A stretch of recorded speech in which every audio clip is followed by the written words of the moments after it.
एक आदमी जंगल की ओर से भागते हुए दौड़ रहा था। उसके कपड़े फटे हुए थे, शरीर पर मिट्टी और खून के निशान थे। चेहरे पर डर और थकान इतनी थी कि लगता था जैसे वह कई दिनों से सोया नहीं था। उसकी आंखें लगातार पीछे देख रही थीं, जैसे कोई उसका पीछा कर रहा हो। वह बार बार बड़बड़ा रहा था, मैं वापस नहीं जाना चाहता, लेकिन वो मुझे नहीं छोड़ेंगे। उसके कदम लड़खड़ा रहे थे, लेकिन फिर भी वह जंगल से बाहर निकलने की कोशिश कर रहा था। जैसे ही वह जंगल की सीमा के पास पहुंचा, दूर उसे भैरवपुर गांव की हल्की रोशनी दिखाई दी। लगता है आगे कोई गांव है। उसने राहत की सांस ली, लेकिन वह राहत ज्यादा देर नहीं टिकी। जैसे ही उसने गांव की ओर पहला कदम बढ़ाया, जंगल के अंदर से एक अजीब सी आवाज आई।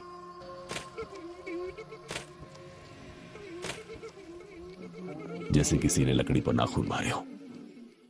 वह आदमी तुरंत रुक गया और पीछे मुड़ा। अंधेरा इतना घना था कि कुछ दिखाई नहीं दे रहा था। कौन है वहां? उसने कांपती आवाज में पूछा, लेकिन कोई जवाब नहीं आया। बस हवा तेज हो गई और पेड़ों की सरसराहट और ज्यादा डरावनी लगने लगी। वह तेजी से गांव की ओर भागा। गांव के बाहर एक पुराना मंदिर था, जहां लोग रात में जाना अशुभ मानते थे। उसी मंदिर के पास चौकीदार रहता था, रामू काका। उस रात वह आग जलाकर बैठा था और चाय पी रहा था। अचानक उसे दूर से किसी के भागने की आवाज आई। रामू काका ने ध्यान से देखा और उसकी आंखें फटी रह गईं। हे भगवान, ये कौन है इतनी रात को? आदमी लड़खड़ाते हुए गांव की तरफ आ रहा था। रामू काका तुरंत खड़ा हो गया। अरे रुको, कौन है तू? लेकिन वह अजनबी रुका नहीं, बस दौड़ता रहा और कुछ ही सेकंड में वह गिर पड़ा मंदिर के पास। रामू काका उसके पास आए। अरे क्या हुआ तुझे? कहां भागे जा रहे हो इधर? अजनबी की सांसें तेज थीं, उसकी आंखें खुली थीं, लेकिन जैसे वह किसी और ही दुनिया में हो। वो मेरे पीछे है। कौन है तुम्हारे पीछे? लेकिन तभी अजनबी ने कांपते हाथ से जंगल की तरफ इशारा किया। रामू काका ने जैसे ही उस दिशा में देखा, उनकी रीढ़ में सिहरन दौड़ गई। जंगल के किनारे कुछ खड़ा था, बहुत धुंधला, बहुत अजीब, ना पूरी तरह इंसान ना जानवर, बस एक काली परछाई जो धीरे धीरे हिल रही थी और फिर अचानक वह गायब हो गई। रामू काका की आवाज अटक गई। हे भगवान, ये क्या था?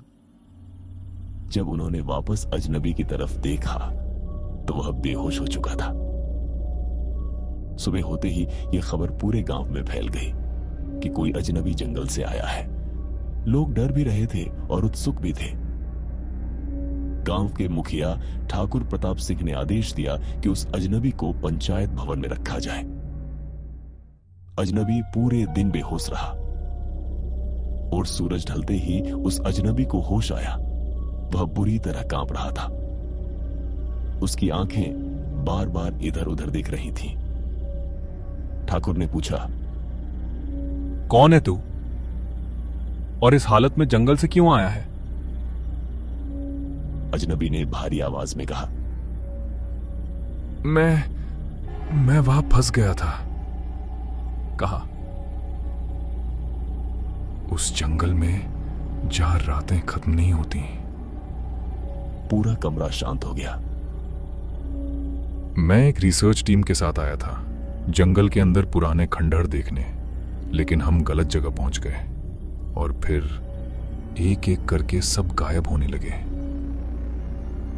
गायब? लेकिन कैसे? अजनबी की आंखों में आंसू आ गए। कोई हमें देख रहा था, पेड़ों के पीछे से, अंधेरे में, और जब भी कोई अकेला होता वो वापस आता और ले जाता। कमरे में बैठे लोग अब बेचैन होने लगे थे। अजनबी ने बताया कि जंगल के अंदर एक पुराना खंडहर है जिसे गांव के लोग काला देव का स्थान कहते हैं, लेकिन कोई भी उसके बारे में बात नहीं करता। हमने वहां एक पत्थर देखा था जिस पर कुछ लिखा था। जैसे ही हमने उसे पढ़ा, जंगल बदलने लगा। पेड़ हिलने लगे बिना हवा के, और रात अचानक बहुत लंबी हो गई। ठाकुर प्रताप सिंह ने गुस्से में कहा, यह सब अंधविश्वास है। लेकिन तभी बाहर से एक जोरदार आवाज आई,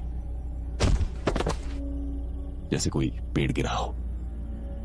सभी लोग बाहर भागे और जो उन्होंने देखा उससे सबके होश उड़ गए। गांव के बाहर खड़ा सबसे पुराना पीपल का पेड़ बीच से फट चुका था और उसकी जड़ों के बीच कुछ काला सा दिख रहा था, जैसे कोई चीज अंदर से बाहर निकलने की कोशिश कर रही हो। अजनबी अब जोर जोर से चिल्लाने लगा, मैं झूठ नहीं बोल रहा, वो आ चुका है, वो यहां भी आ जाएगा। रामू काका ने उसे पकड़कर शांत करने की कोशिश की, लेकिन तभी गांव के एक बच्चे ने कहा, मां, ऊपर देखो। सबने ऊपर देखा। आसमान में बादल बहुत तेजी से घूम रहे थे, जैसे कोई चक्र बन रहा हो, और हवा में एक आवाज गूंज रही थी, धीरे, बहुत धीरे। मैं वापस आ गया। अजनबी ने डर से कहा, ये शुरू हो चुका है। और उसी पल पंचायत भवन की लाइट अपने आप बुझ गई। चारों तरफ अंधेरा छा गया और अंधेरे में किसी के चलने की आवाज आने लगी।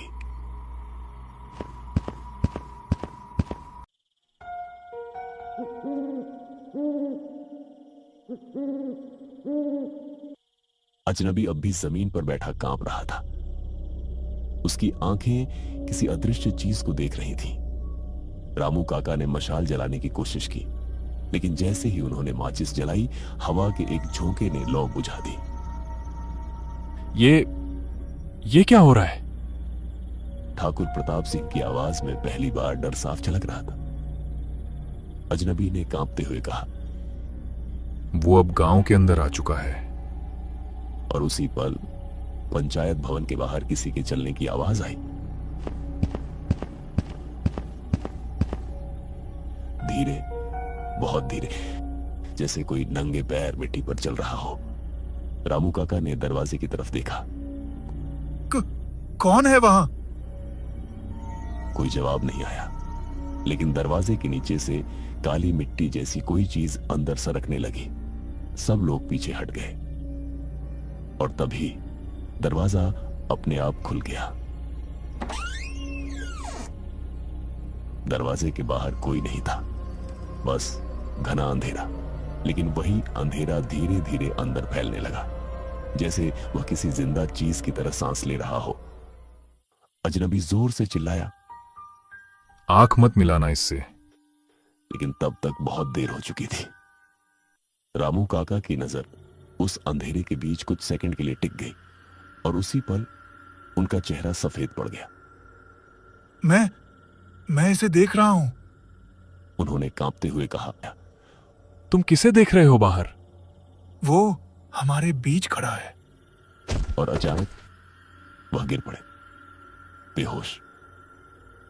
अजनबी ने मुश्किल से उठकर कहा, वो इंसान नहीं है, न ही कोई जानवर। तो फिर वो क्या है? वो जंगल की याद है, एक श्राप है जो कभी खत्म नहीं होता। उसने बताया कि सालों पहले भैरवपुर के पास एक साधु रहता था। उसने जंगल में एक शक्तिशाली तंत्र साधना की थी ताकि वह अमर हो सके, लेकिन साधना गलत हो गई। उसने जंगल की किसी शक्ति को जगा दिया जिसे गांव के लोग काला देव कहते थे, लेकिन असल में वह कोई देव नहीं था। वह था एक अधूरी आत्मा जो कभी पूरी नहीं हुई, और वह आत्मा हर कुछ सालों में किसी न किसी को अपना माध्यम बनाती थी। हमारी टीम ने उसी जगह खुदाई की थी जहां साधु ने साधना की थी। और हमने उसे जगा दिया। पहले दिन कुछ नहीं हुआ, सिर्फ अजीब आवाजें, जैसे कोई हमारे नाम पुकार रहा हो।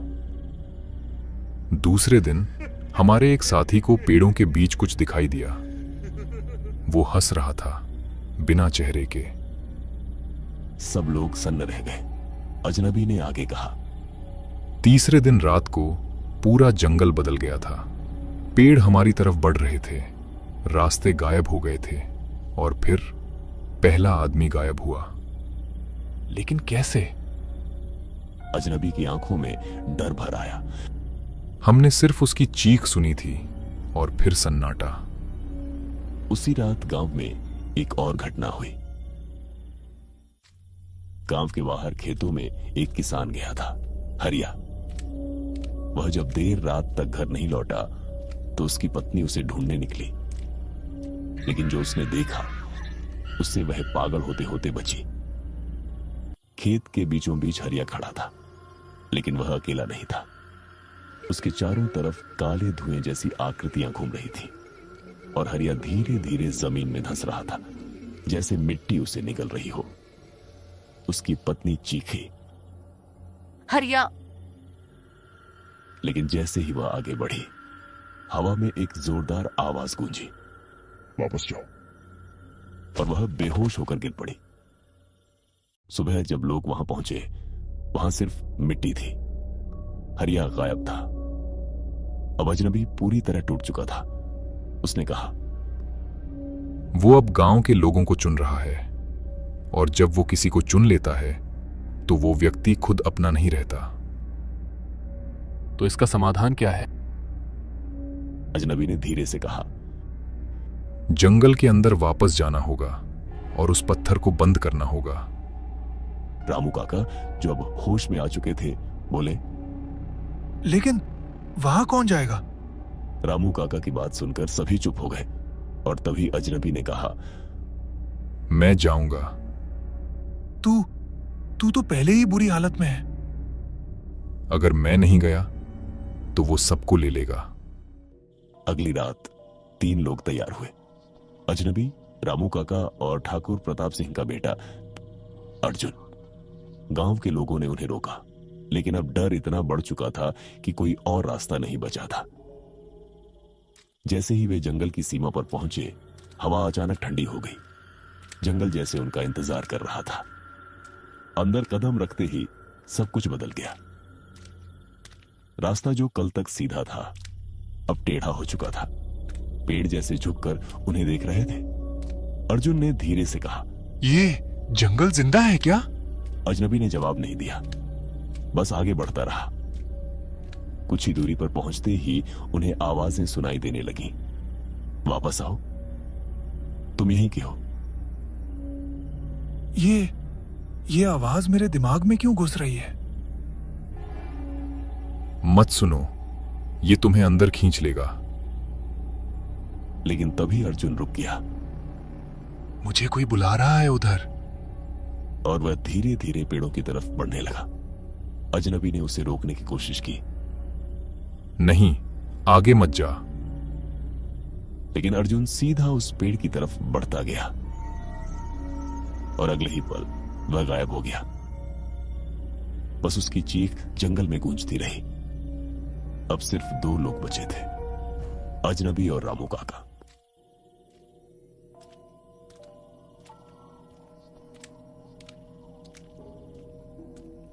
वे आखिरकार उस जगह पहुंचे जहां खंडहर था।